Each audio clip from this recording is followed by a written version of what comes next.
Ajde. 311, 312, koliko ima?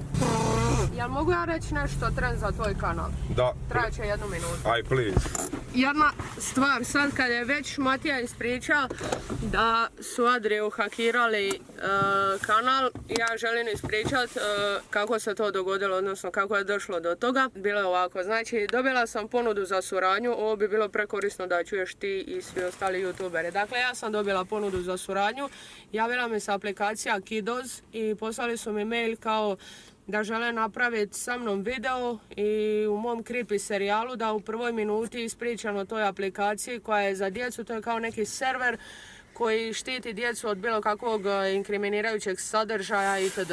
I poslali su mi link, odnosno poslali su mi 3-4 linka i bio je zip file. I ja sam pokušala ući u taj zip file i tu su rekli da će tu biti brief za moj YouTube i ja nisam mogla ući u taj zip i probala sam na Macu, Mac me odjeba, probala sam na kompjuteru, kompjuter mi nije htio to učita uopće. Nego je rekao virus detected, i nije htjelo ući. Da, i ja sam mislila da je možda moj komp sjeban ili šta ja znam. I ja sam poslala Adriju kao jel možeš ti proba ući da kao ne znam zašto ja ne mogu ući.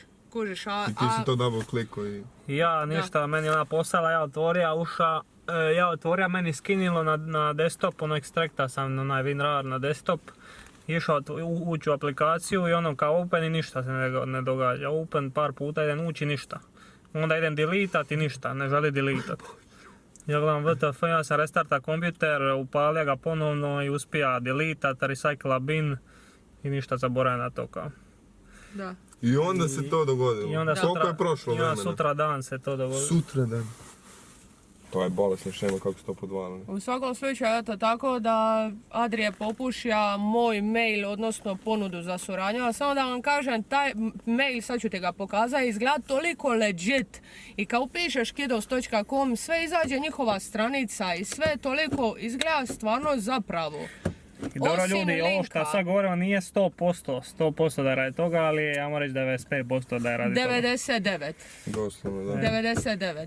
Poslali su mi više verzija toga linka da ja uđem i ja nisam mogla ući u niti jedan.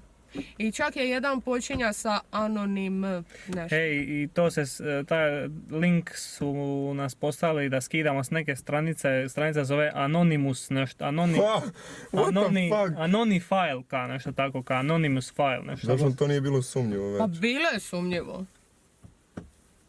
Ali prvo su me poslali Znači ti si realno primio metak za nju, imaš sreće, ti doslovno imaš sreće i tebi nije htjela otvoriti ono.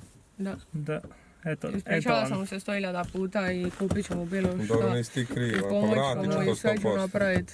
Uglavnom pazite kakve mailove otvarate, ne znam Uglavnom kako. uložite pare u Bitcoin.